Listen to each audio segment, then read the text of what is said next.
hari ni punya ni okey. Jalan. Sikit. Kau mana je saya tak tahu. Okay, Assalamualaikum.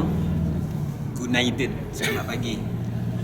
Kembara hari ketiga diteruskan hari ini lebih awal. Kita keluar check out daripada hotel sekitar pukul 5 pagi dan bergerak terus ke lapangan terbang Istanbul yang baru. Pagi ini kita akan bergerak ke Şanlıurfa. Penerbangan jam 7.30 pagi. InsyaAllah kita akan melawat sekitar Urfa pada hari ini. Makam Nabi Ibrahim, makam Nabi Ayub, antara tempat yang akan kita lawat di Urfa, termasuk juga dengan Harad yang menempatkan universiti tertua di dunia, kesan runtuhannya, dan juga rumah berbentuk sarang lebah, sarang tuban ke sarang lebah kan? Yang mana rumah ini walaupun matahari terik di luar, tapi rumah itu tetap sejuk. Jadi kita akan tengok teknologi silam kehebatan masyarakat yang dulu, insya-Allah. Mudah-mudahan Allah berkati perjalanan kita pada hari ini. Okey, selamat untuk hari ketiga. Okey.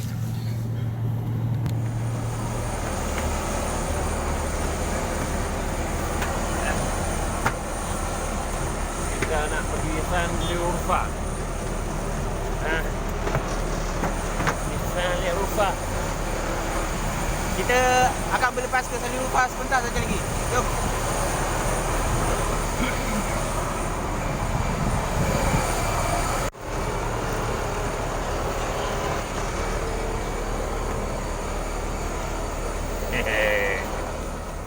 Alhamdulillah baru naik flight.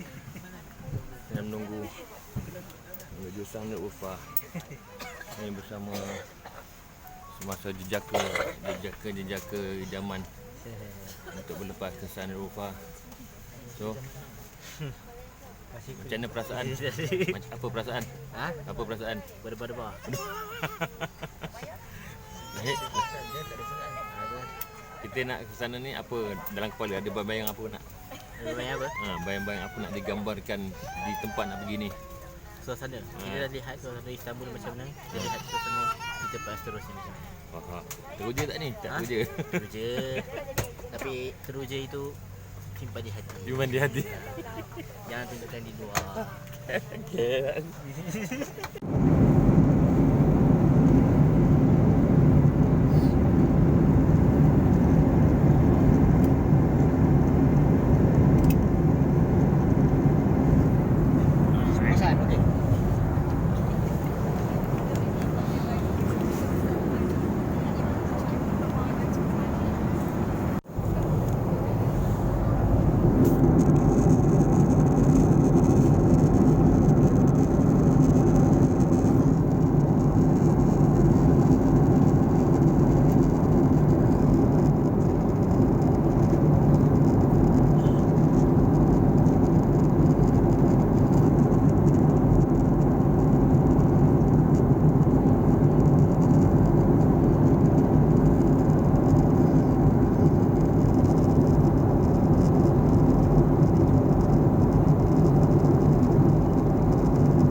Kesultanan sudah dihapuskan pada tahun 1922 lah, bila satu kali jadi konflik.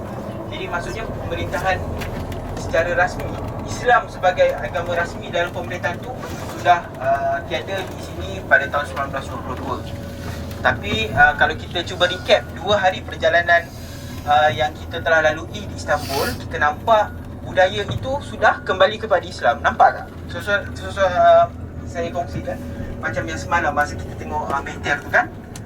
Tengok Mehter tu kan, kita nampak yang excitednya pada saya nampak anak-anak kecil tu yang lebih excited pada kita. Kita malu-malu je nak tepuk kan. Tapi anak-anak tu sambil tengok tu, mereka sambil menyanyi, mereka sambil yang bergaya-gaya kan. Jadi walaupun hampir 100 tahun Islam tu dipisahkan daripada pemerintahan, tapi hari ini budaya pemerintahan ini cuba kembalikan anak-anak dan generasi baru ini kepada akar mereka. Ini pengajaran pertama lah yang mungkin kita boleh recap daripada Istanbul. Dan hari ini, kenapa kita datang ke sini? Apa ada di Urfa dan apa ada di Yaman? Saya kongsikan sedikit sejarah, boleh ya tuan-tuan dan puan-puan ya? Okey, kalau kita lihat dalam wilayah paling kita kira selatan lah, selatan Turki ini adalah di waktu yang lampau, di waktu yang klasik, kawasan yang dikenali sebagai Mesopotamia. Kawasan Mesopotamia ni daripada segi sirah nabinya, bukan sirah nabi kita, sejarah nabi-nabi yang lebih awal, sering dikaitkan dengan Nabi Ibrahim alaihissalam. Jadi di sini antara objektif utama yang kita nak bawa insya-Allah dalam perjalanan kita tuan-tuan dan puan adalah Nabi Ibrahim ini menjadi ikon kepada kesabaran, keyakinan dan pengorbanan. Jadi 3 elemen yang kita cuba nak tunjulkan. 3 elemen ni tuan-tuan dan puan, Ada ayam. kesabaran, keyakinan, pengorbanan ini sentiasa orang kata sinonim dengan perjuangan. Jadi tuan-tuan dan puan, kalau kita ni orang-orang yang mengatakan diri kita memperjuangkan sesuatu, apatah lagi memperjuangkan dinul Islam yang dibawa oleh Rasulullah SAW, 3 perkara ini tak boleh hilang. Jadi untuk kita dapatkan keyakinan, untuk kita dapatkan suatu, kita kata semangat, kan? Dalam umumnya ulama menggariskan ada 3 peringkat keyakinan, betul? Ilmu yakin, ainul yakin dan hakul yakin. Ilmu yakin ini kita tahu melalui ilmu, kita dengar cerita orang. Sebelum ni kita dengar cerita orang, pergilah ke Turki, boleh belajar macam-macam. Maka kita mengambil inisiatif untuk ambil ilmu itu. Maka kita datang sini, kita melihat dengan mata kepala kita. Kita pergi ke satu tahap lagi, ainul yakin. Kita lihat dan kita percaya, kan? Tapi dan tahap hakul yakin itu, yakin dengan sebenar-benar haknya, insya-Allah itu di akhir lah bila kita melihat hasil ganjaran perjuangan kita, insya-Allah. Jadi di sini tuan-tuan dan puan, saya kembali kepada persoalan itu, kenapa kita datangkah kesan tinggalan sejarah yang ada untuk kita pelajari. Seperti mana yang kita baca selalu dalam Quran, kan? Lebih-lebih lagi dengan tahsin yang boleh dikatakan sahabat Al-Quran. Sekurang-kurangnya 9 tempat dalam Al-Quran Allah SWT sebut supaya kita mengambil pengajaran daripada pengambaraan, kan? Afalam yasiru fil ard, kan? Mengembaralah kamu ke seluruh muka bumi, lihatlah kesan apa yang terjadi kepada orang-orang yang mendustakan agama Allah. Mengembaralah ke muka bumi, sesungguhnya kaum-kaum terdahulu itu jauh lebih hebat daripada kamu, tapi Allah binasakan kerana mereka tidak beriman. Itu objektif kita untuk hari ini, ke Adi Yaman nanti. Sebab apa tuan-tuan dan puan, ke Adi Yaman nanti memang mencabarlah, kan? Dia bukan nak kata orang berumur je mencabar, orang yang muda pun dia mencabar. Sebab itu nanti di Adi Yaman dia ada beberapa checkpoint. Kita akan jalan perlahan-lahan, insya-Allah, slow-slow. Kalau ada yang tak dapat nak meneruskan hingga ke puncak, dia akan ada satu kafe, saya maklumkan ada kafe. Kita boleh duduk di situ lah. Sementara yang pergi akan pulang dan kita akan balik lah. Ya. Saya kena cek oleh mata tu. Kira-kira tapi yang kita maklumkan tinggi lah. 2000 kaki kalau tidak salah saya. Tapi pihak Turki telah menjadikan pavement, so kita boleh jalan perlahan-lahan. Kita tak adalah nak kena macam jaga trekking, tak ada lah tuan-tuan dan puan, insya-Allah, kan? Kita tidak akan membebankan setara tu lah. Tapi yang menariknya tuan-tuan dan puan, kita nak cerita dengan Adi Yaman ni, apa yang menjadi penonjolannya di situ. Nama, kalau kita tengok dalam jadual, nama tempat yang kita nak pergi ni adalah Gunung Namrud, kan? Jadi betul ke Namrud di situ? Dari segi fakta sejarahnya, dia dikaitkan dengan satu raja lah, nama raja tu Antioch. Tapi kalau kita dah lihat Antioch ni siapa pula, Raja Antioch ni, dia dikaitkan pula dengan satu lagi tempat yang dinamakan dengan Antakya. Tuan-tuan biasa dengan nama Antakya? Tapi tuan-tuan selalu baca surah pasal berkaitan dengan Antakya sebenarnya. Bila? Malam Jumaat. Apa kita baca pada malam Jumaat? Surah Yasin. Apa ada dalam cerita surah Yasin? Banyak kisah, kan? Salah satunya ialah Ashabun Najjar disebut. Kisah Allah SWT mengutuskan 2 orang Nabi pergi menghadap raja di penjara, betul? Kemudian seorang tukang batu, Allah utuskan malaikat untuk pergi bantu. Jadilah ada 3 orang Nabi pergi menghadap raja. Dan dikatakan peristiwa dalam surah Yasin itu berlaku di Antakya. Ini kawasan yang kita tak pergi lah. Tapi maksudnya berkaitan lah. Maksudnya sebenarnya bukan sahaja Nabi Ibrahim. Dan kalau Urfa ni, Adi Yaman ni juga dikaitkan juga dengan Nabi Ayub. Kemudian dengan 3 orang Nabi yang tidak dinyatakan namanya. So kawasan yang kita pergi ini tuan-tuan dan puan sebenarnya adalah kawasan yang sangat dikaitkan dengan sejarah Nabi-Nabi. Sebab itu juga Urfa ni dikaitkan dengan satu kota Nabi Ur yang memang daripada zaman dulu dikenali sebagai kawasan Nabi. Jadi di Urfa ni antara tempat ataupun highlight point dia adalah tempat lahir Nabi Ibrahim. Dikaitkan sebagai tempat lahir Nabi Ibrahim. Kemudian Nabi Ibrahim berpindah daripada Urfa ke Haran. Kita akan pergi kemudian. Kemudian Nabi Ibrahim kembali ke Urfa untuk berhadapan dengan Namrud. Dan lokasi yang menjadi highlight pada trip kita kali ini adalah tempat Nabi Ibrahim dilemparkan daripada istana yang berada di atas bukit ke dalam gaung api. Dan dikait pula satu kisah, kenapa ada satu jenis makanan di Urfa ni yang tak dimasak dengan api, dikaitkan dengan kisah Nabi Ibrahim. Kononnya diriwayatkan bahawa pokok-pokok habis ditebang di sekitar Urfa sampai tidak ada kayu api. Jadi masyarakat, ada seorang wanita di situ, wanita juga jadi hero dia kan, nak masak daging ini, dia masak secara rempah. Dan akhirnya lahirlah satu resipi makanannya yang kita akan makan nanti. Apa nama makanannya saya bagi tuan-tuan tengok sendiri. Rahsia lah kan, kau semua tak syok. Kemudian berbalik pada kisah Nabi Ibrahim tu, tuan-tuan dan puan, kita akan lihat di mana tak jauh dengan hotel penginapan kita sebenarnya di Urfa nanti. Hari ini kita ada aman dulu.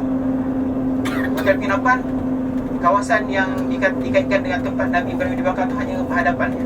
Jadi kita akan bawa dulu kita pergi. Jadi kalau ada waktu fikir di situ, tuan-tuan dan puan boleh explore lebih. Dia berada di atas bukit. Di atas bukit tu ada manjanik yang dikatakan bahawa seluruh Urfa terkumpulkan pokok-pokok kayu api.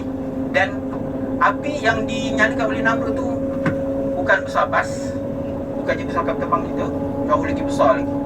Sebab dikatakan nak lemparkan Nabi Ibrahim ke dalam api itu, terpaksa dilastik dengan manjanik yang dibuat daripada 2 tiang batu yang kita boleh tengok daripada bawah nanti. Tuan-tuan dan puan, yang kita nak bawa sebagai renungan di sini adalah, apakah salah Nabi Ibrahim sehingga hendak dibakar begitu rupa?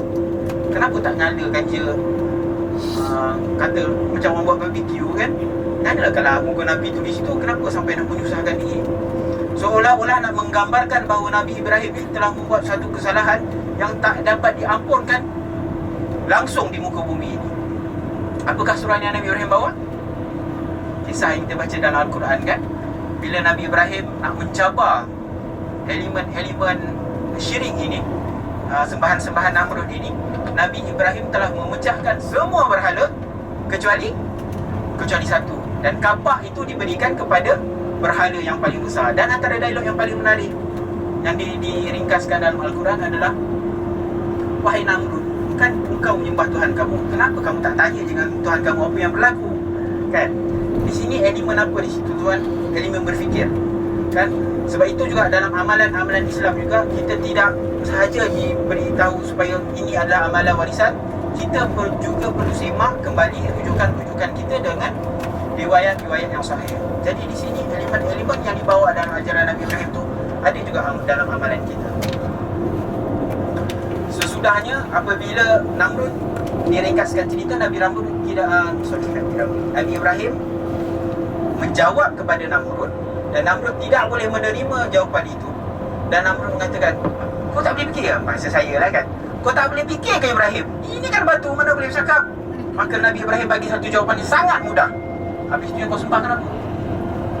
Kadang-kadang tuan-tuan dan perempuan, orang kata kita nak dakwah ni tak perlu banyak cakap kan. Dia ada, kita katakan kaedah dakwah ilhad, amalan. Orang tengok tu, ya Allah, orang fikir baiknya orang Islam. Kalau boleh saya tanya pada tuan-tuan dan perempuan, sepanjang 2 hari kita lihat orang masyarakat Istanbul ni, tuan-tuan rasa okey ke? Rasa selesa ke tengok orang Turki ni? Saya nampak satu benda yang agak ketara lah pada saya secara peribadi, ada kebersihan yang kita jarang nak nampak, betul? Kan? Berbanding dengan, saya yakin tuan-tuan dan perempuan dah banyak kali pergi umrah, dah banyak kali pergi ke negara-negara yang orang-orang yang bila kita sebutnya negara ni, kita tahu majoriti orang Islam, betul? Tapi nak lihat kebersihan, keteraturannya mungkin agak berbeza kan? Jadi benda-benda ini, tuan-tuan dan perempuan, saya kongsikan fakta adalah antara sebab kenapa orang-orang yang bukan Islam datang ke Turki, dia orang dengar azan je dekat Masjid Biku masuk Islam. Kita tanya, macam tak logik cerita ni kan? Apa faktor dia? Itu kita katakan tuan-tuan dan perempuan, kadang-kadang sebenarnya dia bukannya datang hidayah tu datang sedikit begitu. Dia tengok orang Islam ni bersih, teratur, disiplin, masa waktu pergi solat, tiba-tiba datang bunyi azan tu, dia tak tahu daripada mana, bergetar hati dia. Dia kata, wah, ini inilah jalan yang masuk Islam ramai di bumi Turki. Adakah kita sudah sampai ke tahap itu di Malaysia? Kita negara yang dominan Islam selama 60 tahun selepas merdeka. Sejauh mana orang bukan Islam tengok kita, dia rasa sejuk hati dan dia rasa tertarik masuk Islam.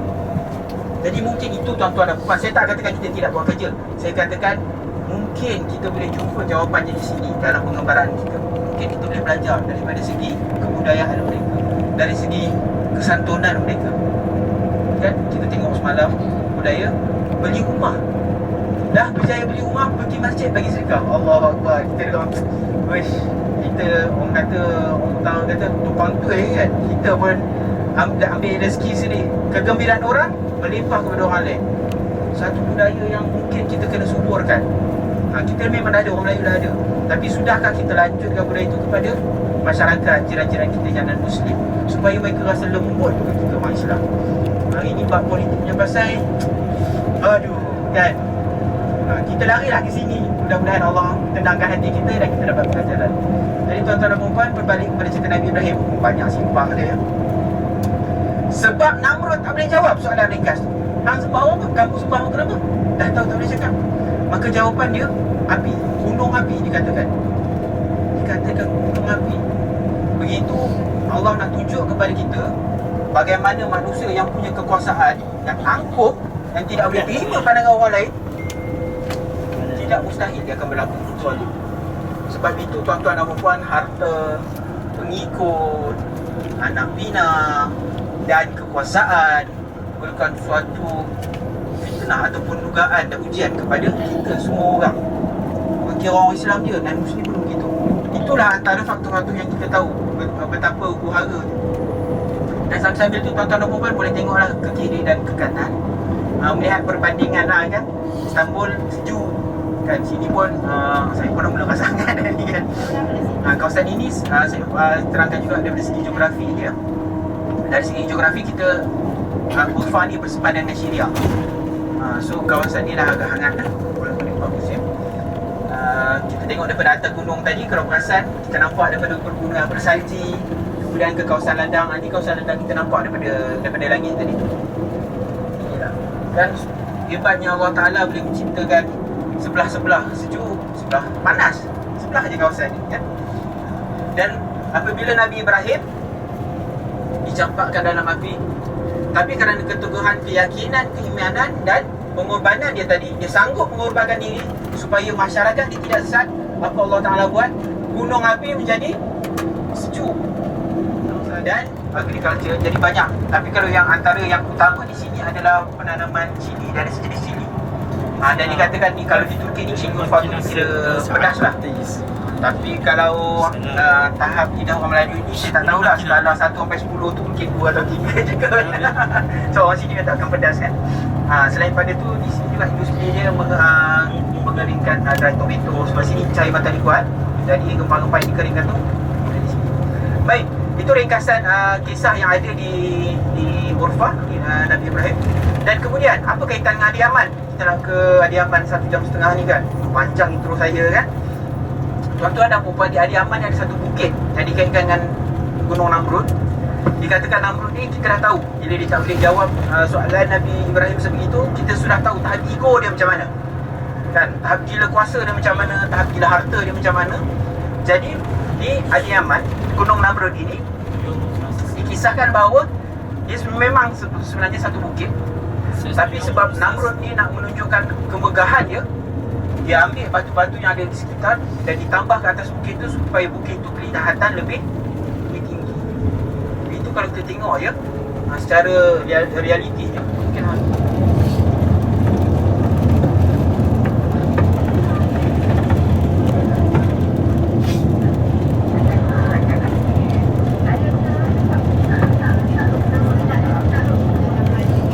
Assalamualaikum. Saya dengar pasal trip ni daripada Ustazah Rafi di Shepot. Jadi ni kali pertama Turki. Pengalamannya beza daripada banyak-banyak package yang saya pernah pergi. Mungkin dari segi penambahbaikan tu yang saya nak tekan kat sini mungkin kerjasama daripada semua lah. Saya ada sentiasa yang paling saling ingat mengingat lah. Saling ingat mengingat. Tak ada barang yang tinggal untuk masing-masing. Tinggal barang. Jadi ketepatan waktu tu lah yang penting sekali.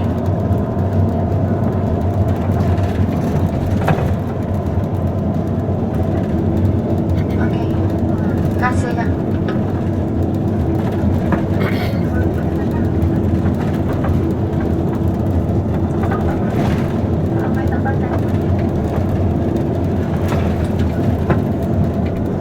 Bismillahirrahmanirrahim. Saya Malini daripada Pasir Gudang 2. Saya dapat package dari Keluarga Sakinah Ibu Zahara. Saya berminat ke sini sebab ada Ustazah Nawiyah. Ustazah Nawiyah tu biasa dekat Johor Bahru. Jadi bila saya nampak dia tu saya rasa penuh dengan pengisian. Tapi saya rasa package kali macam tak berapa lengkap sebab biasanya kalau kita travel ada satu tag ke apa kan. Jadi bila kita sesat ke apa senang kan. Itu je lah saya nampak. Tapi memang seronok lah. Itu sajalah. Okay, saya go. Waalaikumsalam warahmatullahi. Saya tak berapa pasti mengenai package yang saya harap Puan Paula mungkin boleh perhalusi lagi di masa akan datang lah. Ya. Sebab sebelum ni kami pergi hujan ke Brunei, kami biasanya mungkin muslimat, jadi kita semua pakai uniform semua. So kita kenal antara satu sama lain. Jadi mudah untuk kita kenal. Jadi semua pakai baju lain, kita pun tak tahu. Orang dah sampai sini muka dah macam orang Turki. Jadi tak tahu. Tak perasan sebab kita tak ada sekretariat pada mula-mulanya kan. Pengenalan melalui tag, InsyaAllah ya, syadahkan dan akan diperbaiki di masa akan datang. Ikut curah jejak Nabi Ibrahim ni daripada Ustazah Nawiyah sendiri dan juga daripada Al-Quran anak-anak saya sana. Jadi saya ni berasal daripada Terasjunab Pagi.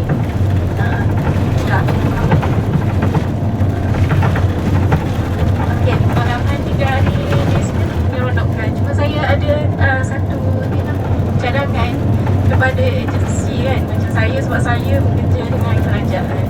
Jadi kerajaan dia perlukan surat rasmi daripada travel agent kepada saya atau siapalah yang nak pergi. Sebab surat itu penting untuk saya. Jadi untuk pengalaman saya kan, yang hari tu seminggu sebelum saya pergi, saya tak dapat pelepasan sebenarnya. Jadi masa tu saya minta Bunda bagi saya surat pengesahan untuk saya dapatkan pelepasan daripada jabatan saya lah. Tapi Bunda bagi saya tiket tu. Alhamdulillah dengan tiket tu saya lepas. Kalau tidak saya tak boleh lah. Boleh sajalah. Minta maaf Puan Izan ya, atas kekurangan. Macam silakan bagi saya Ajah. Ajah ni memang followers.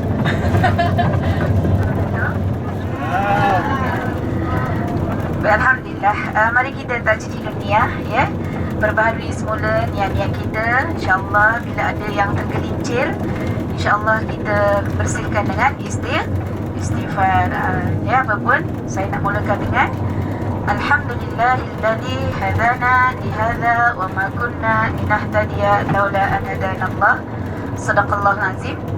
Rabbi shrah li sadri wa yassir li amri wahlul 'uqdatam min lisani yafqahu qawli waj'al li waziran min ahli wa la hawla wa la quwwata illa billahil aliyyil azim.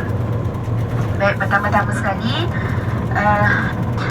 kita semualah khususnya bersyukurlah sebab pada hakikatnya ini bukan kemauan kita Kita berjalan ni bukan atas kemahuan kita, tetapi adalah telah tertulis di dalam takdir kehidupan kita. Setuju tak ustaz-ustaz atau ustazah di sini? Alhamdulillah. Okey. Kita semua sekarang kena dah 3 hari kita sini kan? Ya alhamdulillah. Saya nak semua orang mengangkat ibu jari. So di RNR ni sejuk kan, dan kita berehat sekejap. InsyaAllah kita akan bersiaran secara offline record sebab kita rushing juga. So jumpa di Adiyaman insyaAllah. Tegak. Kita nak nampak pemandangan. Macam-macam bentuk pun boleh. Saya pun ambil banyak kali Tak apa. Boleh tak? Ha? Sekejap. Haji Suruh dia tak pandai. Tak. Wah. Saya dia hijau campur biru. Oh, empat lah.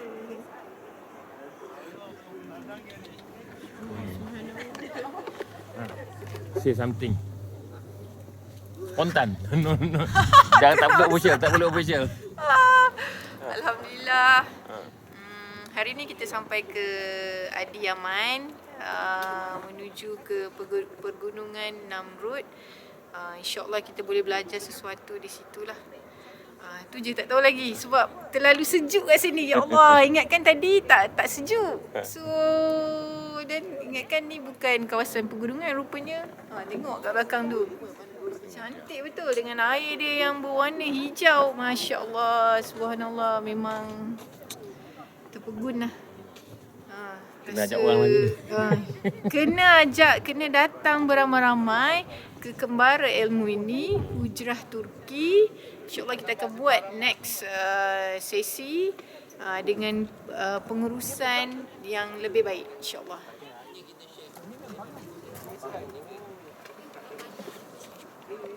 Nama dia gelas bunga tulip. Betul.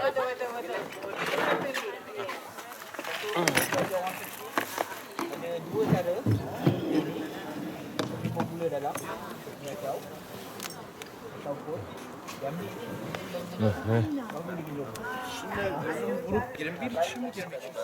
baraj tu masih?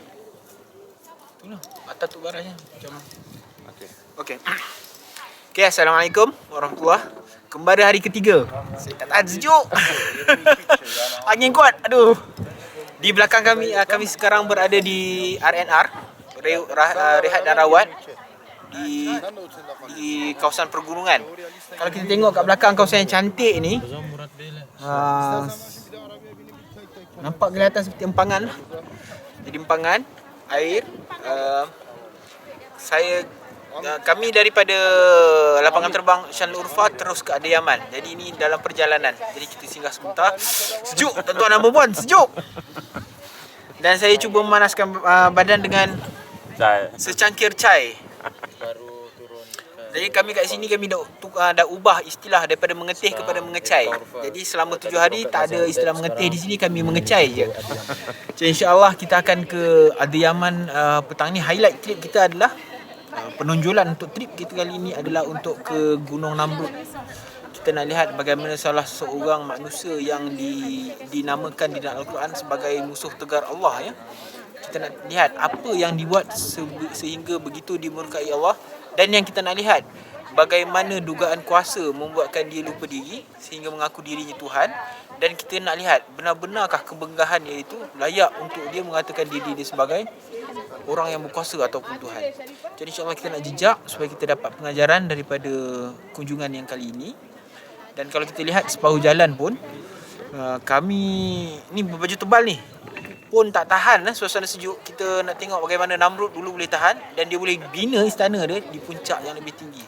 Mungkin itu antara sebab dia tahan sejuk itulah. Mungkin sebab dia ngaku Tuhan tu kot. Jadi kita lihat insya-Allah. Jadi kembara hari ketiga Adiyaman.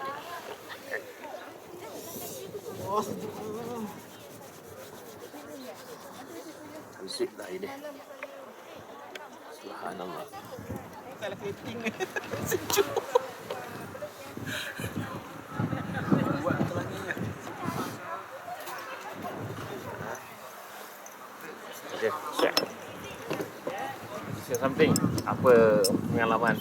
Bismillahirrahmanirrahim. Kami berada di hari ketiga hujrah Nabi Ibrahim di bumi Turki yang banyak tinggalan sejarah, dan adalah salah satu negara Islam yang patut kita kunjungi kerana ramainya para anbiya dan sejarah peninggalan sejarah Islam yang telah yang ada, yang boleh kita lihat dan mengambil pelajaran. Kami sekarang berada dalam perjalanan ke apa nama? Adiyaman. Keadaan cuaca sekarang ni agak sejuk, iaitu dalam sekitar 11 hingga 15 darjah suhunya, dan kami berada di pegunungan dan tiupan angin agak laju, jadi memang kena memerlukan memakai pakaian yang sesuai lah untuk cuaca. Ada lagi baki 4 hari lagi yang kami akan lawati, dan harap-harap semuanya akan jalan. Kata selfie you ada. Alright, terima kasih.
Telebeh. Ukulu.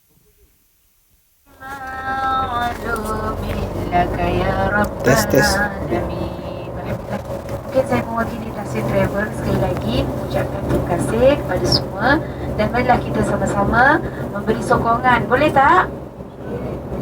Oleh kerana ini adalah program Tasir Travel yang pertama, banyak lagi yang kita nak lakukan selepas ini. Mudah-mudahan langkah yang pertama ini akan datang langkah-langkah yang seterusnya. Jadi insya-Allah kita akan menyokonglah untuk pada perkara-perkara kebaikan. Betul tidak? Betul. Jadi insya-Allah apa-apa pun tadi pagi saya dah kongsikan nasihat untuk diri saya sendiri. Apa dia? Mata, telinga dan hati. Jadi insya-Allah bila kita rasa ada habuk je datang, terus kita istighfar. Jadi tanpa menggunakan masa, saya serahkan kembali mikrofon ini kepada Al-Fadhil Ustaz Najimuddin. Tafadhal mazkur Ustaz. Aduh.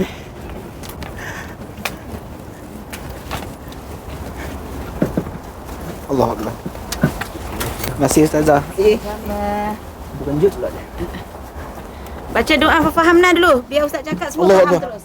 Fahamna Sulaiman wa kullan ataina hukman wa ilma wa sakharna ma'a Dawud al-jibala yusabbihna wat-tayr wa kunna fa'ilin. Amin. Terima kasih kepada Fadilatul Syekhah. Ada ke pun? Tak ada, saya pun tak tahu. Terima kasih kepada Ustazah Nawiyah atas perkongsian mutiara-mutiara ilmu. InsyaAllah dapat kita dengar ke? Dapat kita kutip, dapat kita amalkan, dan mudah-mudahan dapat kita berkat daripada ilmu-ilmu yang dapat kita amalkan ni, insya-Allah. Jadi tuan-tuan dan puan, sejuk tadi, tapi masuk basindah hangat pula. Pasal nak buka pula jaket ni. Okay. Kejap sejuk, kejap hangat. Tapi begitulah sebenarnya kehidupan kita kan. Hidup kita pun sekejap sejuk, sekejap hangat. Saya kongsilah kot cerita tuan-tuan dan puan kan. Saya daripada grup penjejak tamadun dunia. Saya terangkan sikit lah.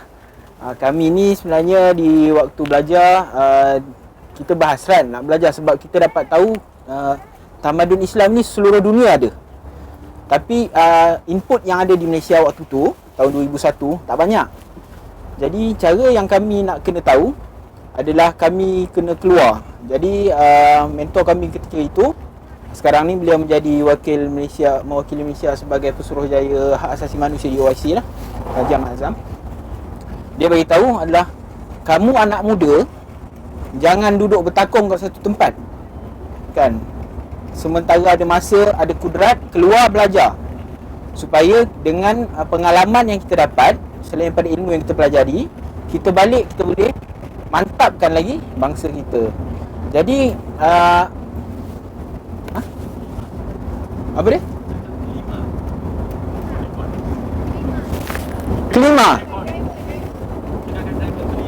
Kelima. Habis kelima. Sejak sok. Sejak sok silap. Sok habis. Sikit. Baik. Mana tadi saya? Oh, GPTD. Maka kami dicadangkan, kami dipecahkan untuk berpecah kepada 5 kawasan. Sebab kita tahu sebenarnya kat sini, kat 5 kawasan ni tamadun Islam dah berkembang dan ada sejarahnya. Yang pertama di Alam Melayu lah. Tapi waktu itu projek di Alam Melayu adalah untuk membantu orang Melayu yang duduk di Australia tapi tak pandai cakap Melayu dan kurang fasih beragama. Jadi kita hantar sukadara ke situ. Yang pertama. Yang kedua, kita ada satu projek ke China. Saya ingat ke China tu mungkin dengan Abang Mus kot. Di China kita biasa dengar satu tokoh di China pula. Di Malaysia kita biasa dengar satu tokoh nama Laksamana Cheng Ho. Ini belajar aku. Laksamana Cheng Ho kan. Berapa ramai yang tahu Laksamana Cheng Ho tu Muslim? Dah tahulah kan. Sebab buku pun dah keluar. Buku dah kita launch tahun lepas. Dan juga dia dikaitkan dengan salah seorang keturunan Nabi. Dan kita tengok sebenarnya orang Cina masuk Islam lagi awal daripada kita. Jadi itu antara yang kita kaji lah di China. Di Sepanyol, Andalusia, Islam sebenarnya telah memangkin kepada peralihan Eropah daripada dunia gelap kepada zaman moden sekarang ni.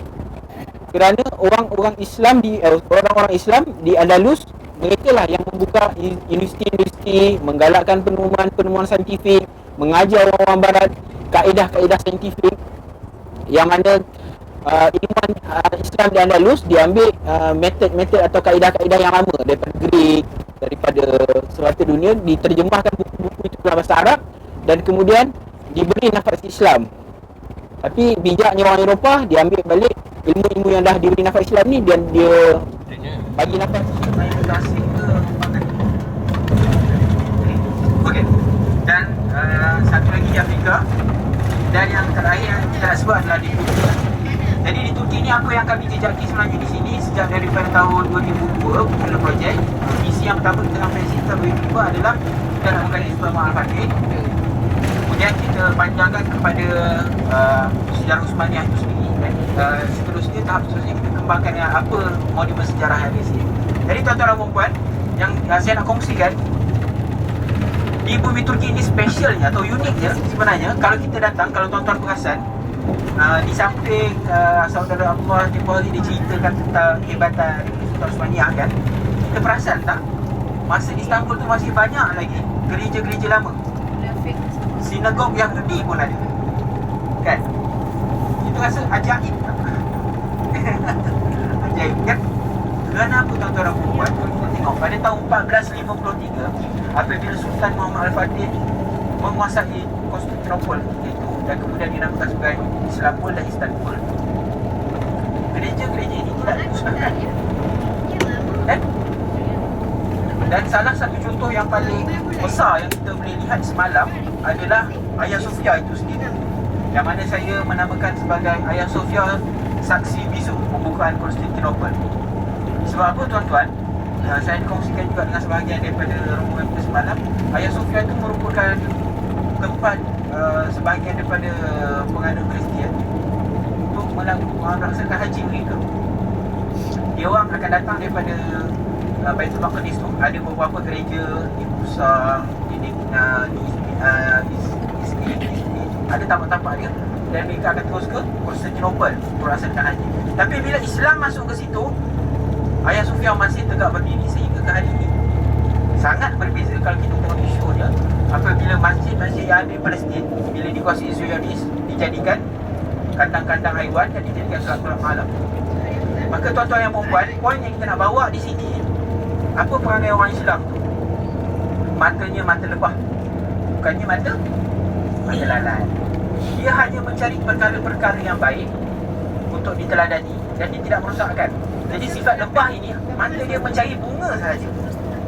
Dan bila dia singgah, dia nampak bunga tu, dia nak sedut madunya, dia akan duduk atas bunga tu tak akan koyak, tak akan musnah, dan disedut madunya di situ. Maksudnya seperti kita kalau jadi macam tu, kita mengembara atau kita berpuasa, kita hanya ambil elemen-elemen yang terbaik. Kemudian dah diambil madu tu, dibawa balik ke sarang dan diproses, menghasilkan pula suatu manfaat dalam bentuk madu.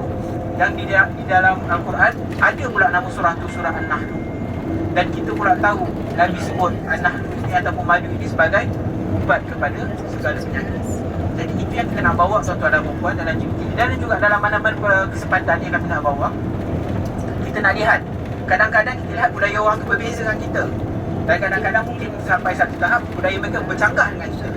Tapi di antara perbezaan ni tuan-tuan dan puan, Allah Ta'ala telah berikan kita akal fikiran untuk kita mencari satu pengajaran apa yang boleh kita cari. Setidak-tidaknya kita boleh berkata bahawa Alhamdulillah Allah tidak menjadikan aku dalam golongan tersebut yang mungkin kita lihat sebagai sesat, kan? Ataupun Alhamdulillah kita berada dalam golongan yang diberi hidayah dan kita mempunyai persaudaraan seluruh dunia.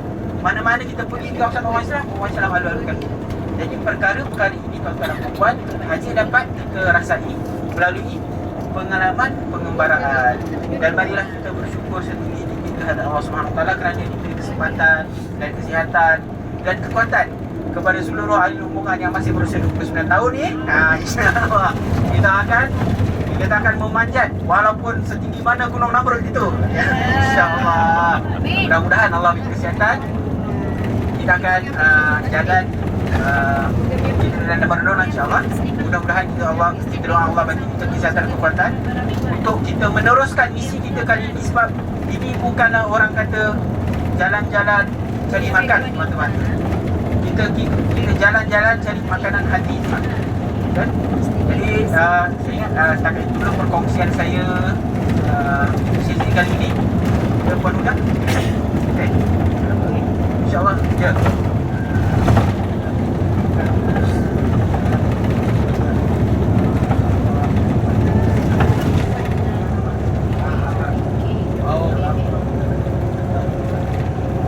Wah, okay. Ada soalan cerita pasal Ammar.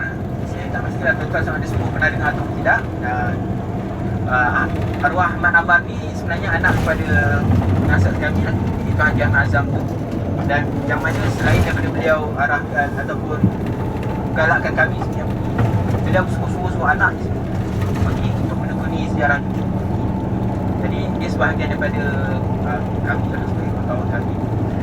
Dia selepas cemerlang dalam SPM, dia asalnya sekolah agama, cemerlang PMR, kemudian ditanya langsung sekolah saya untuk sekolah agama, dan beliau memilih untuk masuk maktab tentera sebagai kawan. Dia bijak sains. Kemudian nak dijadikan takdir Allah, kawan yang dia ajak dia masuk tak dapat, tapi dia yang dapat. Jadi dia sambunglah belajar di maktab tentera. Kemudian apabila kami menggerakkan ini, beliau antara yang ayahanda beliau antara yang memang mendukung dan menyokong kuat pada gerakan sejarah ni, dan digalakkan anaknya untuk ambil. Jadi semasa di maktab aliran sains, maka beliau kemudiannya menyambung pelajaran di Turki atas beasiswa kerajaan Turki. Untuk makluman tuan-tuan dan puan-puan, setiap tahun kerajaan Turki akan buka tawaran melanjutkan pengajian ke Turki dengan tawaran beasiswa pendidikan penuh, diberi elang bulanan dan juga penginapan percuma.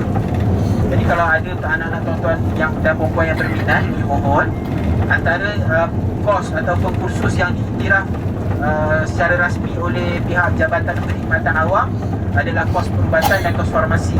Tapi saya lihat kebelakangan ini IPT dan juga agensi kerajaan agak terbuka dan mereka menerima juga lah untuk lulusan daripada bidang-bidang yang lain. Dan kita lihat salah seorang graduan daripada Turki ni mengajar bahasa Turki di Universiti Kebangsaan Malaysia. Jadi mungkinlah ada, kalau ada tuan-tuan dan perempuan, ada yang anak-anak yang berminat, mungkin boleh memohon. Jadi dipendekkan cerita, Ahmad Ammar ini sambung kos sejarah di Malaysia, di Turki. Kemudian semasa di Turki, dia duduk di salah satu madrasah yang ada di Turki. Jadi madrasah ini merupakan madrasah yang didirikan oleh anak didik Badiuzzzaman Said Nursi, salah seorang tokoh antara banyak-banyak tokoh di Turki. Di Turki termasuklah Syekh Sulaiman bin Nahan, ramai tokoh-tokoh pada zaman Datuk. Dan antara yang meninggal adalah Badiuzzzaman Said Nursi. Duduk di madrasah ini belajar tentang tafsir maknawi Al-Quran yang dinamakan sebagai Kitab Risalah An-Nur. Jadi semasa melanjutkan pengajian di peringkat ijazah, dalam masa yang sama menuntut di madrasah, dan akhirnya beliau khatamlah pada level asas dan dia beri tauliah untuk mengajar kepada pelajar-pelajar daripada Asia Tenggara di asrama mereka. Jadi ketika dalam perjalanan nak pergi ke kelas pertama, setelah tamat belajar pada level yang asas untuk mengajar kembali Kitab Risalah An-Nur tu, beliau telah kemalangan dalam gawai dan meninggal dunia di Istanbul. Dan yang dijadikan, mungkin orang kata yang menjadikan kisah dia masyhur adalah kerana antaranya ketika nak menuntut pengundi nak menuntut jenazah Ahmad Ammar, bonda Ahmad Ammar, dia perasan jenazah sudah siap dikafankan dan nak disolatkan. Waktu tu sepatutnya sejuklah mayat kan. Mayat sepatutnya berada dalam keadaan sejuk. Tapi bila dibuka kainnya, nampak ada keringat-keringat peluk. Jadi mengambil tafsiran dan juga orang kata alamat-alamat daripada apa yang pernah dikongsikan oleh ulama, antara tanda-tanda husnul khotimah adalah mayat tu berpeluk. Dan satu lagi perkara, guru-guru beliau juga mengatakan bahawa bila, dan fakta saya juga mengatakan bila kita telah meninggal dunia, tidak ada lagi aliran darah dan tidak sepatutnya berlaku kondensasi. Jadi ini antara alamat-alamat husnul khotimah. Dan guru-guru darah tempatan menggelar beliau sebagai syahid timis. Kalau di Turki ini beliau dikenali sebagai syahid timis Ahmad Ammar. Dan Allah muliakan juga beliau.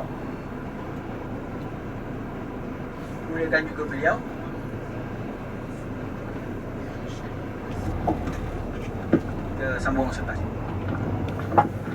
Anak ukuran awam, sebab dia dah satu sebabnya sebab adanya kubur Sultan di situ dan juga pengusaha-pengusaha negara daripada zaman Uthmaniyah. Dan juga yang kedua adalah kerana kawasannya yang sudah semakin kecil. Walau bagaimanapun, atas doa ayahanda ini nampaknya dimakbulkan, kerajaan Turki sendiri yang berkenan bagi kebenaran untuk dimakamkan. Jadi kita menganggap alamat-alamat itu adalah sebagai alamat jenazah yang dimuliakan. Jadi kami kongsikan, abadikan kisah beliau tu, kenalan kami bagaimana aktiviti yang kita jalankan dalam satu buku lah, cerita Ahmad Ammar yang diterbitkan oleh Karang Kerap. Jadi di situlah kot, nanti kalau nak baca lebih lanjut mungkin boleh tersebut. Dan dalam buku tu juga dikongsi tips-tips daripada ibu bapa beliau, bagaimana visi dan misi yang ditanamkan sampai anaknya yang cemerlang dalam bidang sains boleh terbuka untuk menekuni bidang sejarah. Semata-mata akhirnya, matlamat akhirnya yang nak dicapai adalah supaya dapat disedarkan generasi muda di Malaysia bahawa sejarah, mengetahui sejarah, menginsafi sejarah adalah salah satu agenda penting untuk kita bangunkan balik umat Islam di Malaysia, insyaAllah.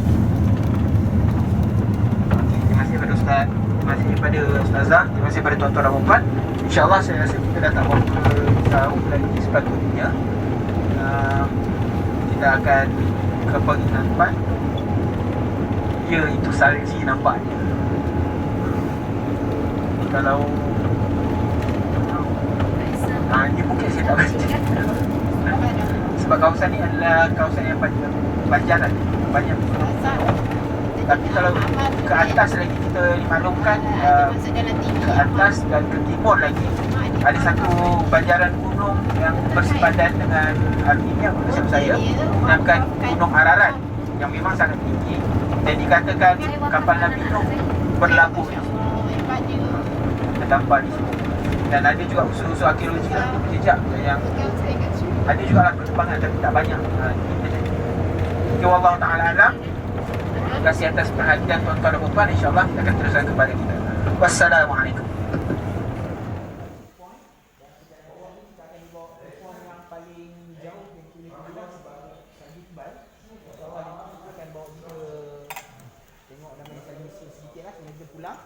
Kemudian kita akan dijadualkan tiba di hotel sekitar antara 6 hingga 7 malam. Antara 6 petang hingga 7 malam kita dijadualkan akan tiba balik di sini. Okay. So, jadi kita punya jadual perjalanan begitu. InsyaAllah kita akan teruskan selepas ni, kita akan jalan lagi terus ke restoran makan dan kita terus embark, kita akan terus ke sana. Okay. Dia akan bawa ke furthest point kita boleh pergi. Okay. Okay, kita boleh buka.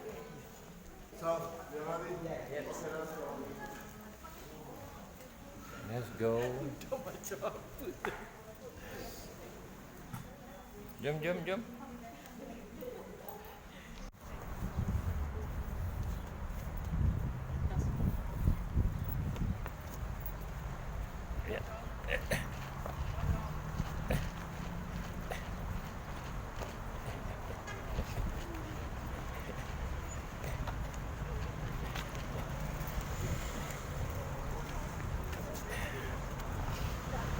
Hadiaman Verigi.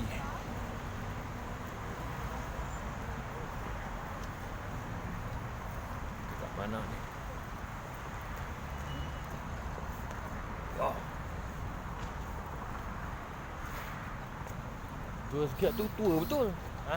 Tua sekiat tu tua ke? Itu betul. Baru tua sekiat. Aku duk bayang kau kan tua sekiat dia mula-mula. Tua rupanya. Tu tadi tu kan tu. Tu kan dia.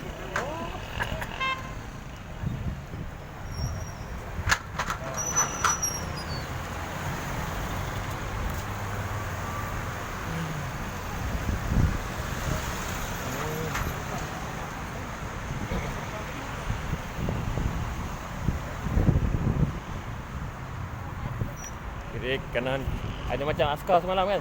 Kiri kanan. Lenggok sikit lagi.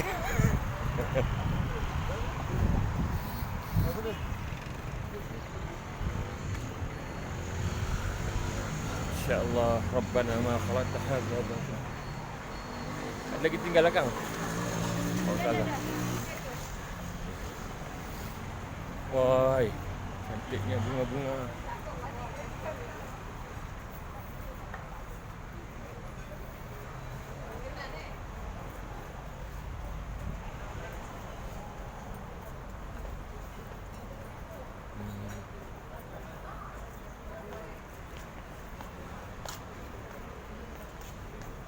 Dia tengok tangan ni. Ramadan Ustaz.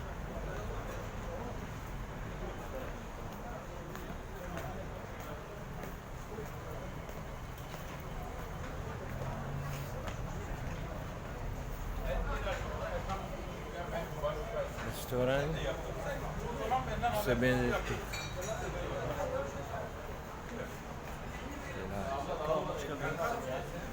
ada baju makan sedap okey lah.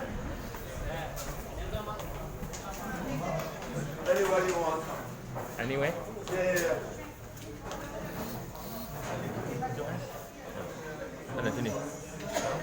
sini.